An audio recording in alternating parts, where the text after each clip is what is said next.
How are you guys doing? So we're gonna be making fried cabbage, like cabbage stew.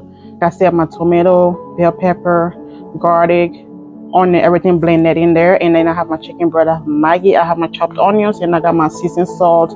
And in here, I have my meat, my frozen meat. I have my white trap. I have my dry turkey. I got my shrimp in there, and a little pig feet and everything. So I'm gonna go ahead and season that up, and then we will be ready to go. Okay.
Okay, guys. So this is our finishing touch. I'm gonna go ahead and put our stew in here.